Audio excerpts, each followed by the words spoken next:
Have you ever purchased fresh garlic only to get it home and find out that it is green and sprouting and just way past its prime? Well, I wanted to talk to you today about how to select garlic, also about how garlic gets to be more pungent, and then share just one of my favorite ways to eat garlic with you. So when you select whole garlic, I would suggest that you get it at the bulk bin, don't buy the bags, because you want to be able to feel whether that garlic is firm and tight, whether those cloves are really snugly part of that head, and also to see whether that paper is nice and white. I have a sample of not so fresh garlic right here, and what I notice about this is that there are separation between the cloves, that there's actually damage to one of the cloves itself, the paper is a little discolored, and I would bet you there's some sprouting going on inside here. But if you do find that you've purchased garlic that is sprouted, all is not lost. You can actually separate these cloves, plant them in a small pot or in your garden kind of close together, and when those sprouts pop up, you can start to trim them just like you would chives, so you have garlic chives.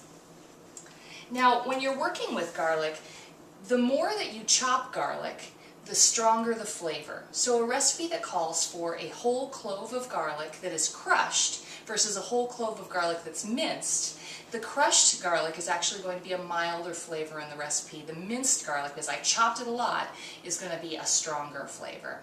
Well, some of the difficulty in working with whole garlic is how do you peel all that little papery skin off without kind of crushing the garlic and releasing a lot of that flavor. So one thing I suggest is actually purchasing a garlic peeler. I'm not a big proponent of buying a lot of little kitchen tools, but this is one of those that really works and it's very reasonable. All you do is take a clove of garlic, put it into the center of this little rubber tube, and then press with your hand and roll back and forth. And in no time, you pop the garlic out the other side and the paper is completely gone. It works like a charm. But if you don't have a garlic peeler, one thing that you can do is separate your cloves of garlic, put them into a small bowl, and then pour boiling water over the top of them. You let that water sit on the garlic cloves for about 1 minute, and then you pour the boiling water off and cover it with cool water instead. Then all you have to do is reach in and grab the garlic cloves and that skin peels right off very, very simply. Not quite as simple as the garlic peeler, but it works like a charm. Okay?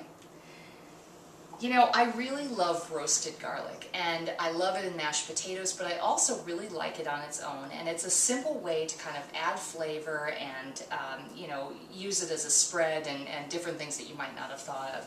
So the way that you make whole roasted garlic is to take a whole head of garlic, chop the top third off so that you're exposing all those cloves underneath.